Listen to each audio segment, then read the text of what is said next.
are live in effect. This is the place to be, and we are so happy to be back with you guys. This is the Locker Room Show. I'm your host, Coach Terrence Wood. We've got the great Q, the Guru, with us. What's going on, Guru?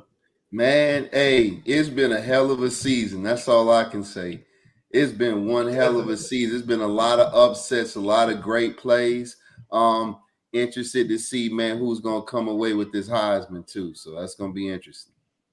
Yes, indeed. Crazy season this year, on and off the field, NFL, college, high school. It's been a wild year. It's still going too. But tonight is about the gentleman that you see in the middle of the screen. This is my boy, Big 12 champion, Colorado Buff, amazing offensive lineman, you guys. Went on to become a CFL All-Star, also a Grey Cup champion, and that is none other than the great Marwan Hage. What's going on, baby?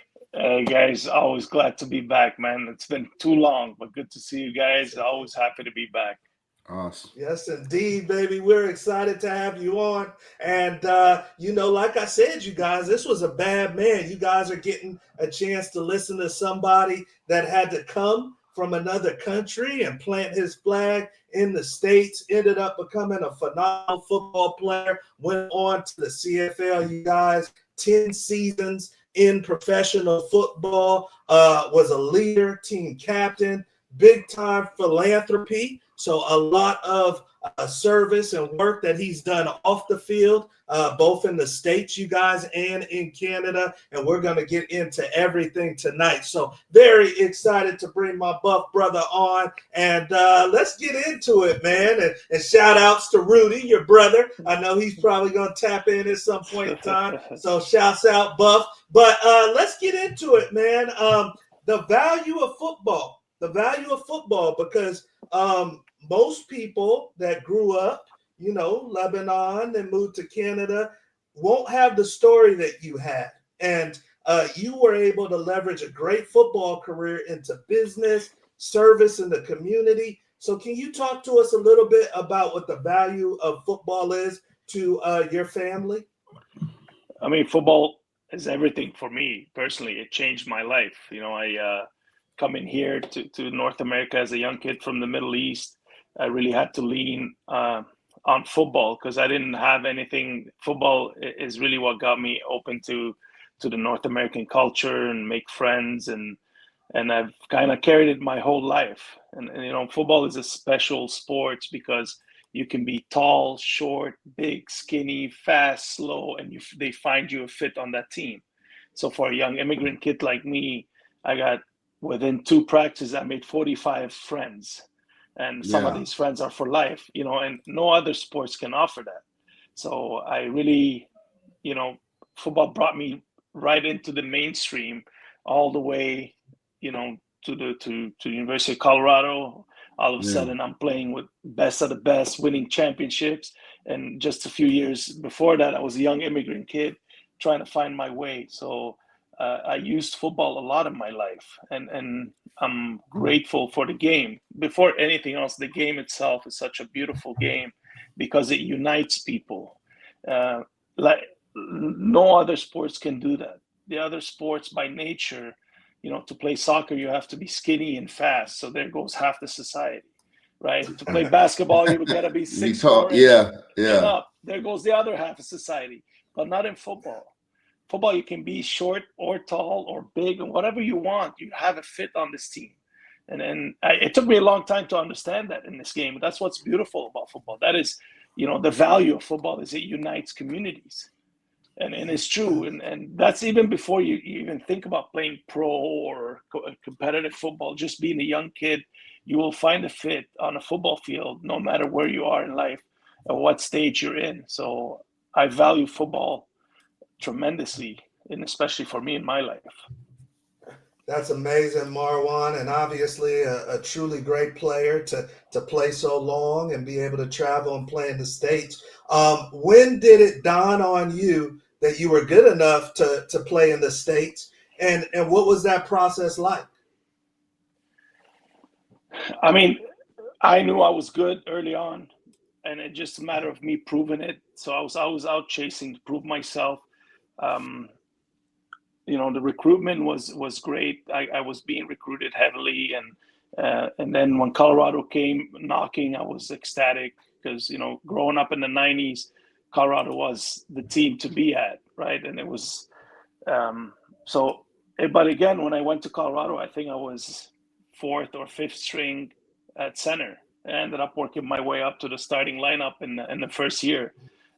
Part to injuries, part getting lucky, but also part is preparation and working hard. And I think back, at Coach Gary Barnett giving me a chance to play as a true freshman back then was unreal. I would never do it today, let a true freshman play. And I know there's guys playing, but back then it was unheard of to start at Colorado as a true freshman from Canada. But, it was the attitude we brought, and I really embraced the offensive line attitude we had at Colorado. Was nasty.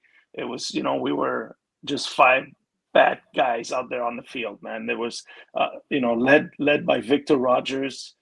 Till today, I'm like I haven't talked to Vic in a long time, and somehow I'm a grown man. I'm still scared of Victor Rogers because he just had he had that energy on him on the field, man. It fed through everybody else.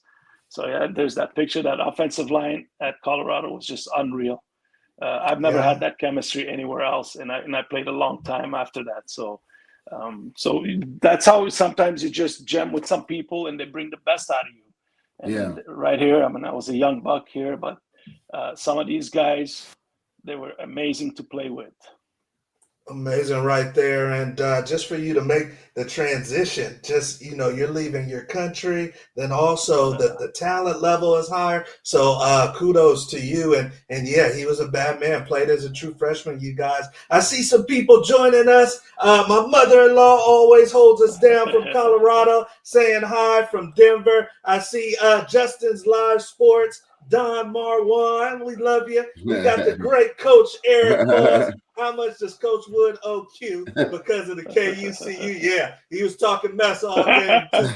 And then the great Andy Peak, one of our former teammates. We love you, Andy, out of New York. Thank you for joining us. So, hey, we got a great guest. You guys know we're going to have a lot of advice, a lot of game tonight. So let's get into our next topic, and thank you for sharing that travel from and that journey from Canada to the States to play for CU.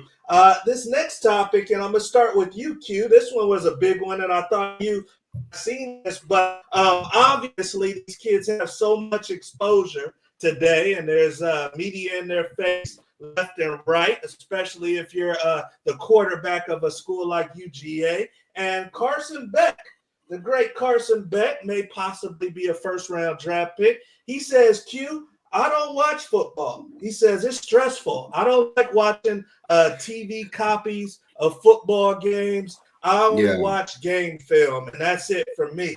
So what was the guru's thoughts when you see this? If you're a GM, can you take a young man like this? I mean, I don't see if it's a problem. He's producing, and it's like I think maybe he looks at the game like I need a break from it. I need to be able to free my mind from the game. Like I love the game. I'm a student of the game. But I still have to have this individual time, whether it's for rest and relaxation or just for like some out external development. But I need to step away from the game free. So I don't see anything wrong with it, man. I totally get it. I mean, I'm sure it's a bunch of great bartenders out there that haven't never had a drink in their life, right? So I mean, it still somehow makes sense. Okay, all right. Talk to me, Marwan. I mean, you had to block for some of these quarterbacks. And, if your Hamilton Tiger Cat quarterback said, hey, Marwan, I don't want to watch no football. Once we leave, I don't want to be about it. Are you cool with that? Well, at first, the media knows how to play it on, right? I mean, I saw that, and I saw the title, and I'm like, oh, wait a minute. And it triggered me to read the article after, right? Because just the title itself, it looks bad, but anybody who played at a high level understands that the way you watch tape as a professional, like you're constantly studying. So once I read the article, I'm like, he makes sense because he's not watching it in the same eyesight as all of us now, right? We're civilians, we're having fun, we're drinking beer, and we're the Monday morning quarterback, but he's in there. So he cannot enjoy the game, and probably will take him, 4 or 5 years after he retires to get those innocent eyes again. Because right now he's in the battle, so he's not watching the same game we are. Yeah. But he's reading safeties and he's working because that's all he does. So it's like when I played, I always used to break down defenses. Any team I watch, just by nature of what I was doing every single day, find the safety, what coverage is it, how are they stacked, where's the strong side of the offense. So all these reads go in your head and you get fatigued, right? So you're better off watching a regular movie than watching a football game on TV. Or like he was saying in that one of the articles, or put the real tape, like the real study tape. Let's sit in a dark room and let's break down the tape. I think that's what he meant, but the optics of it, obviously got people to click in the article. So I don't think it's if I'm drafting him and if I'm scouting him, it will just be a light conversation, but I know where he's coming from. Yeah. Let me ask you, Q. We're in the recruiting season. Let's say a college coach, Wisconsin, comes, visits the Guru in St. Louis, and the coach asks you, hey, do you like watching football? What do you advise that kid to say to that coach? I mean, to be upfront and honest. I mean, part of recruiting is as a scout, as a coach, I'm recruiting your ability, but I'm recruiting you as a person. So there's no need to bullshit me. Just be upfront and honest. Again, we're not talking about you being a student of the game. It's like Marwan said, it's different watching game film and just being at Buffalo Wild Wings watching the game. It's two totally different things. Now, if you're telling me, or I feel as a scout or a coach, that you don't watch game film, right, then that's more along the lines of an issue, because you're not, ability or not, you're not trying to be a student of the game. But if you don't sit back and just watch games, for your leisure, that's not a big thing. No, that's good right there. And like you guys heard Marwan said, sometimes, especially nowadays, the media can twist things. Yeah. So if you are in this situation in college or in high school, be thorough. Be thorough. Say, hey, I like to get away, but I watch all film all day. Be thorough when you're talking to these coaches and media people. All right, you guys, we're on to our next topic. And if you're joining us for the first time, I'm your host, Coach Terrence Wood. You got the Guru and you got the great Marwan Hage. We're talking all Big 12. We're talking CFL champ, you guys. So a lot of game right here with this gentleman. This one was one I definitely wanted to bring up to you guys, because right now we're in the second day of the early signing period, and you guys might remember your signing days and how pumped up you were. But there are some kids that aren't signing during this time, and they're going to be signing during the regular signing period. And sometimes we don't always get what we want on time in this industry. And I wanted to ask you, I'll start with you, Marwan. Can you think of a time where you had to see some of your teammates or friends getting theirs while you had to wait a little bit? And do you have any advice for an athlete in that situation? Well, for sure. Look, and the first wave is very exciting. The guys, you see them sign, and but this is a small percentage. There's still 95% of teams need to be filled. So I wouldn't have read too much into that first wave of signing and the excitement. Really, as a young player right now, if I'm signed or not, I'd go out and do the same work I got to do every day, right? And for me, I was always happy when guys got signed, especially out of Canada. Like in my year, there was guys that went to Michigan, guys went to Tennessee, and my time came, and Rudy and I went to Colorado, so it was exciting for me. But I still went in and prepared the exact same thing every day, right? Coach or no coach, or a scholarship or no scholarship, because there's still, right? Yes, every team has that 5%, the hype, the excitement, and these are incredible players, but we still need the other 95% to play, right? So I'll be more worried about doing my thing and finding my spot, right? So that's, if I'm a young kid today, I'll just get up tomorrow, go to work out, and get up the day after and work out. Yeah. Because if I'm basing it on the high profile players, right? And I might be a high profile guy in my opinion, but for X reason, I'm not on the scene. That's fine. Like I told you, I came to Colorado as a fourth string center. Fourth string centers are not supposed to see the field until at best they're 5th year, right? But you go up, you go out and you work out every day. You get your work in day out, and eventually, you start putting these steps together, and you're starting offensive lineman. Yeah. Right. You're starting quarterback. And so that's what I would recommend to kids today is let the hype be. Give 5 minutes to the hype. Get excited. Watch it. Eat the popcorn and go back to work. Yeah. I love it. Talk to me, Q. I mean, you were playing with corners that got NFL shots, and you had to wait for yours, see if you were going to break through. Can I be happy for this guy if I'm not getting mine? I mean, yeah, absolutely, man. It's more along the lines, man. I always tried to be the player that always tried to look at guys that were successful and how I can take a piece of their game and incorporate it into mine. To make yourself a chameleon. You know what I'm saying? So same thing, like, maybe Marwan in his particular position, maybe he looked at Tony Baselli or Jonathan Ogden, and you look to see with their footwork, their hand placement. How do they fire off the ball on run plays versus how do they kick back on pass play? So it's all these things that you see that you always should be trying to better yourself, whether it's film or guys that you see are getting their shot. Okay, well, what got him there? Let me pay attention to that and what he does well and incorporate that into my game. Okay, so you're talking about that's a great point. Looking at it from an educational, maybe. For sure. Why do they have it already, and what can I incorporate? For sure. See, just to elaborate on it, that's a great point, because I use that point to even to my kids today. Whenever you go, find the best at what you're doing. Yeah. If it's in business, go find who is the best in the room and what does he do, and start studying him. When I played, I used to find who's the best center. Tell me who the best center, and even if he's my competition, let me find out, and how does he do things? Yeah. How does he warm up? How does he walk? How does he talk? How does he read tape?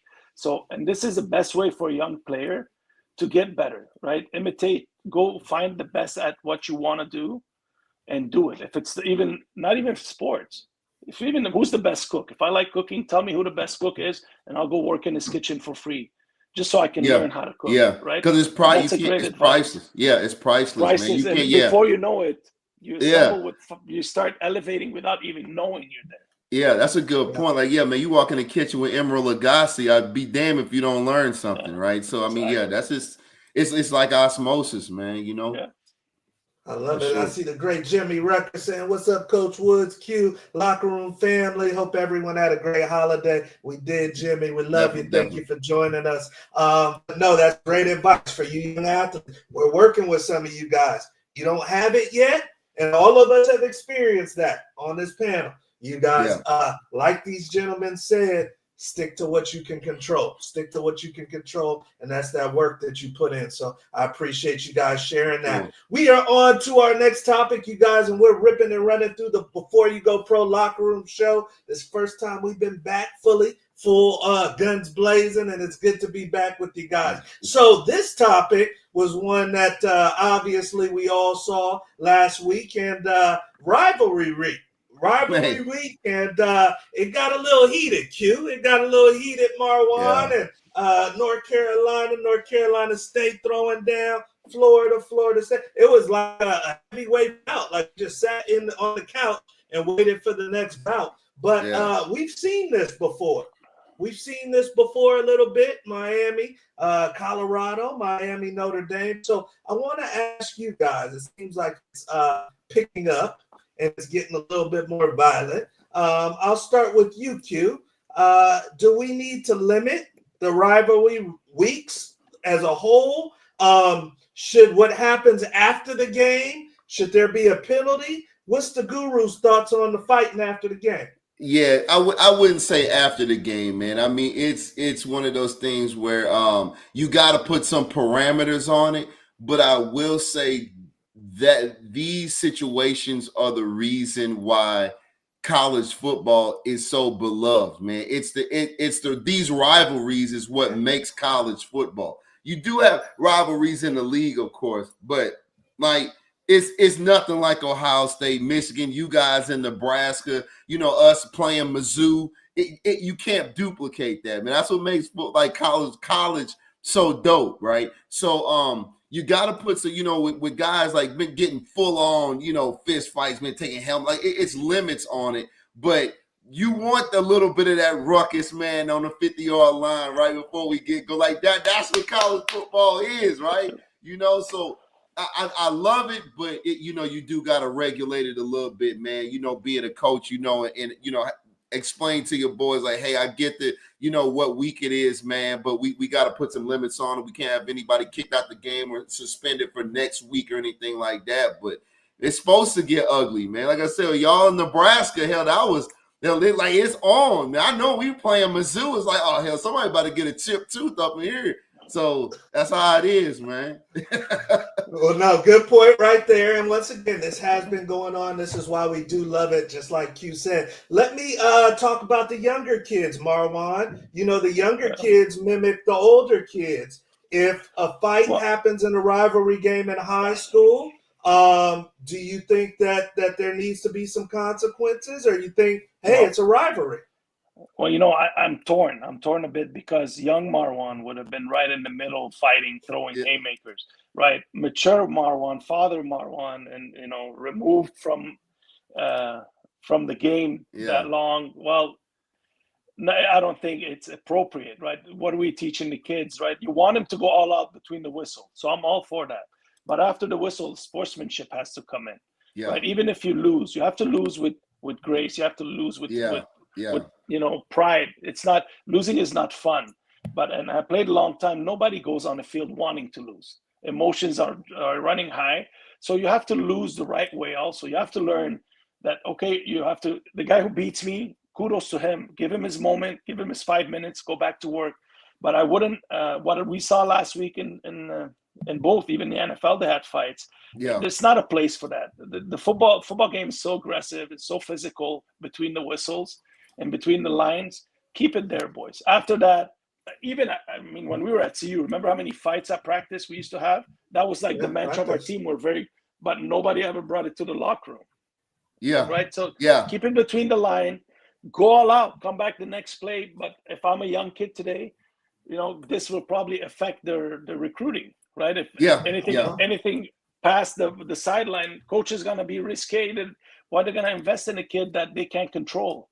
Right. So for the older kids, last week, I think the NCAA probably going to come down with some rules. The whole flag planting in the middle of the field. It's it's antagonizing to everybody. So I don't know, but I don't recommend it. But again, I'm torn because young Marwan would have been in the middle of that picture and loving it. So, but mature Marwan, no, I get it, man. I'm glad you were honest. Man. Yeah, anybody will say that. 20-year-old version of you, like, man, because you got to look at football, man, like, and that's why we love it. We play the game for the physicality of the game, right? That's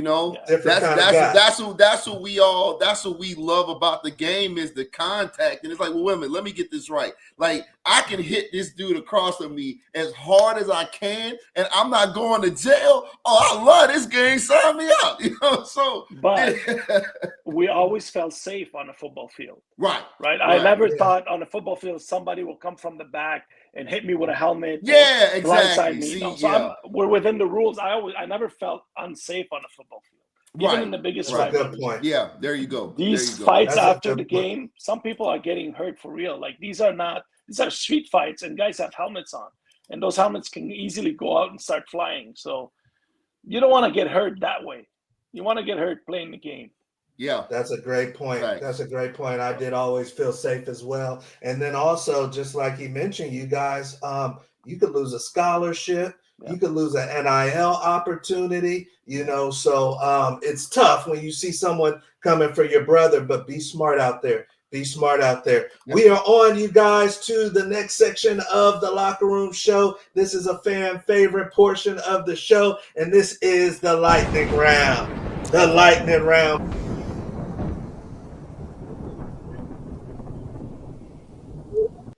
Of a blitz, and this is our version, you guys, of 60 seconds. First thing on your mind, and this is the time to get after it. I got a great list because I know this gentleman a little bit. So I think I might be able to stump him, but I don't want to stump him too much because I would love to see a Buff win this. So, Marwan, you ready for a little lightning round action? All right, let's do it. Here we go. All right. Let me get my watch ready, and you got 60 seconds, brother. I see the great Scott Nemeth watching us. What's going on? But you got 60 seconds. And you got to say the first thing that comes to your head, all right? No filter. I know the kids are around, but give me old school Marwan. So 60 seconds, you guys, and we're going to see how many he can get through. Now, if you're joining us for the first time, we got a little wager on this. Now, he's in Toronto, so I'm going to have to Zelle him some money or something. But if he gets to 15 or higher, it's a dinner on the locker room show. Dinner on the locker room show. So we got him at 0. And he's got 60 seconds. First thing that comes to your mind, Marwan. All right. Number 1, the lightning round. Number 1. Sun Youth Organization. Go. It's home. That's what made me, man. This is the place that got me where I am. Got it. Thai food or Chinese food? What was the first one? Sorry. I think Thai food or Chinese food? No. Chinese food. Anytime. Chinese. Yeah. Favorite pizza topping? Pepperoni. Creed or Rocky? Ooh, Rocky. Yeah. Although I like Creed, but Rocky. Best player you ever played against? Best player, I played some great ones. Best player, I can't tell you. I played a lot of great ones. Yeah. I don't have a name. We'll say a lot. Transfer portal. First thought. I would like to see kids commit to something and finish the commitment. Yeah. Ooh, okay. Andre Giroux. Football god. Man, I love playing with that guy, man. He taught me so much. Football god. Nebraska Cornhuskers. I want to get a dog and name him Husker. I want to get a dog and name him Husker.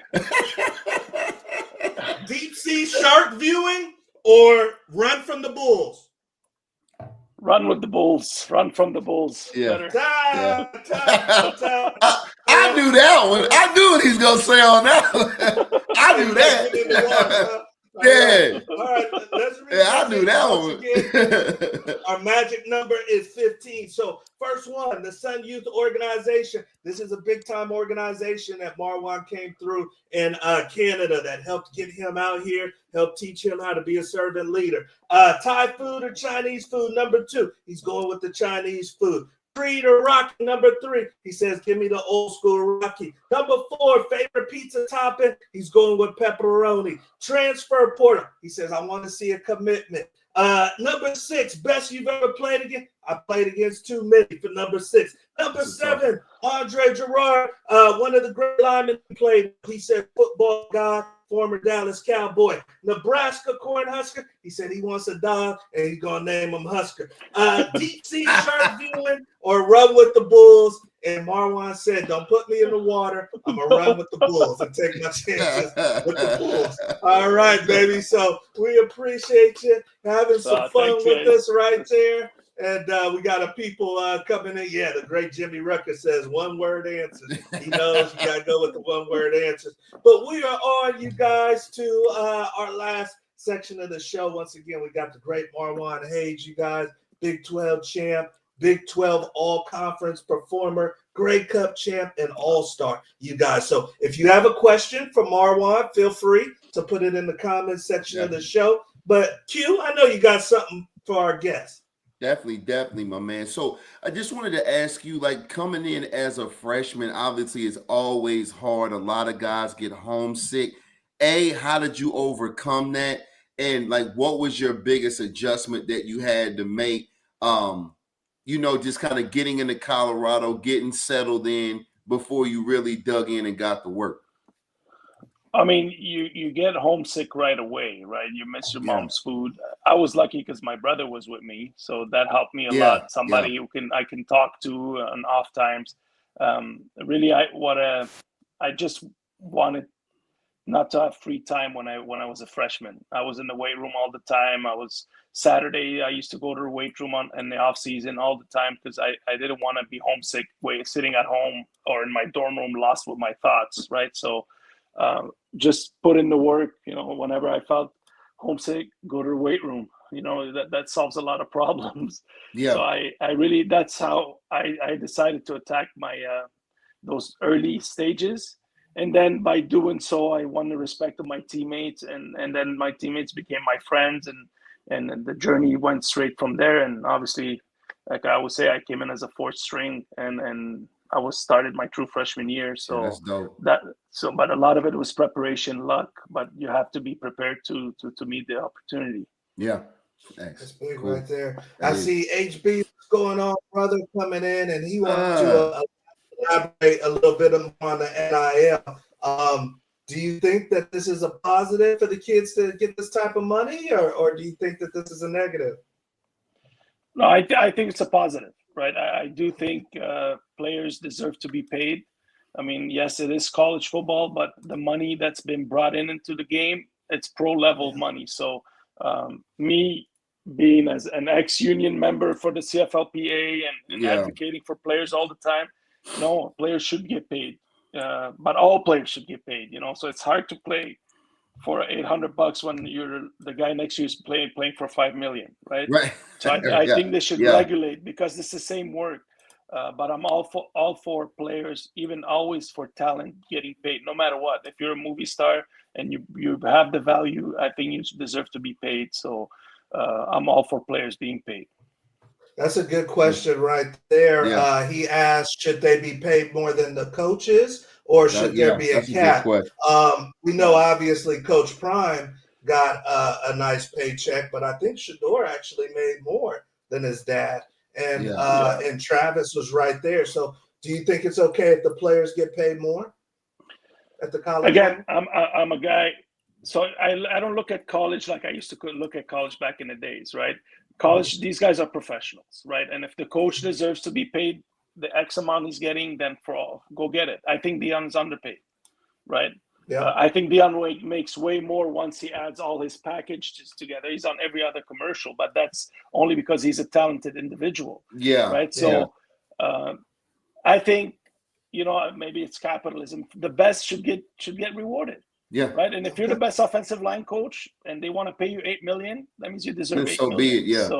So be it. Right. Because these are the guys who are going to raise the bar for everybody. I hope Deion breaks the bank and goes to $20 million a year, because that will raise the bar. And I hope the next, like Shedeur broke at $5 million. Hopefully Juju Lewis gets $6 million. Yeah. That's what you want. You want the talent to get paid. Like, I'm against keeping the athlete or the talent at a low level. So it doesn't make sense. Not in the new world we're living in. Yeah. No, that's a great point right there.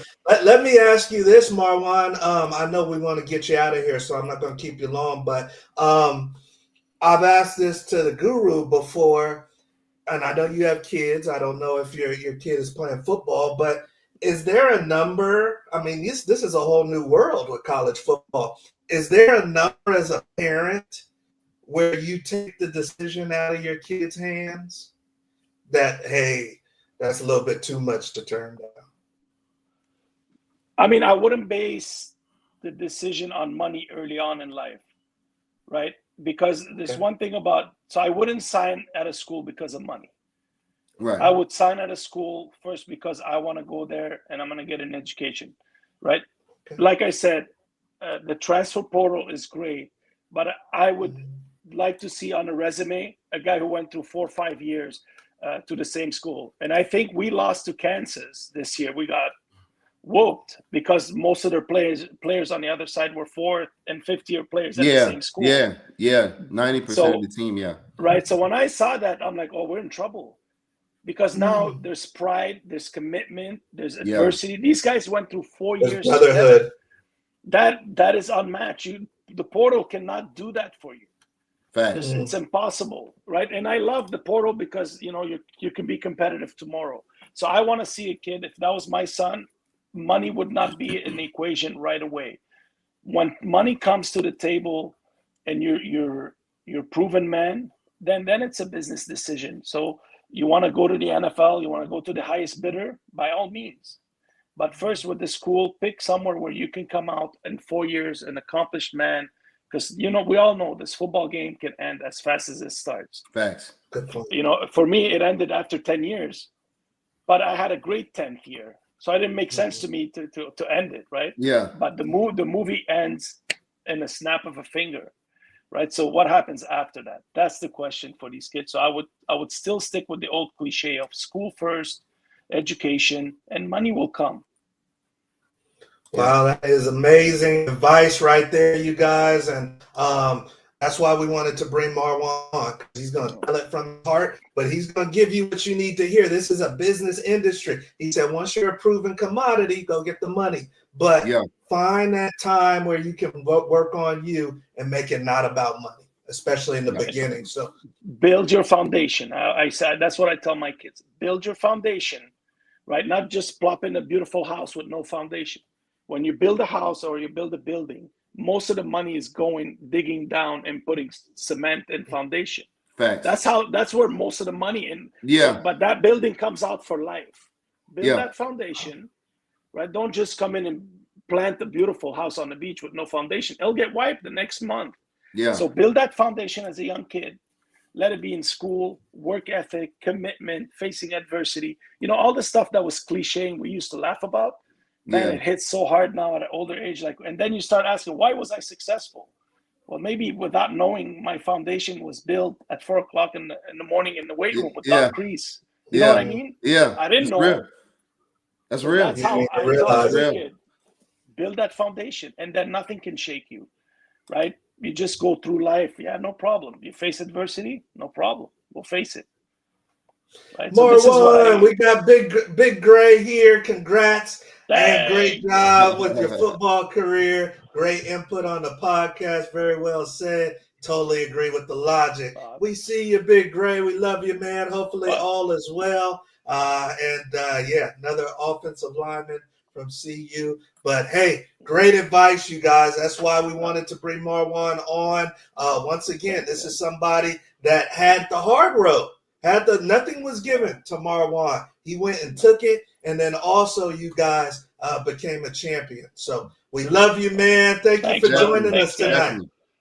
Thank you, guys. All right. Great. So that is the great Marwan, you guys. And Q, man, like I said, not many people can be born in a country that's at war and have the type of success that he has. So, it's just another testament, man, that you guys can accomplish whatever you put your mind to, just like Marwan. Yeah, definitely, man. I mean, like you said, man, it's outside of football, man. It doesn't matter what you're trying to do with yourself, man. If you do have talent, great, but nothing can surpass work ethic, right? Yeah. If you know you can walk in a room, whether it's business, whether it's sales, real estate, whatever you do to make a living, and you know that I can walk into an environment and I can outwork everyone in this room, that's a different type of feeling, man. It really is. And that's the part of the foundation,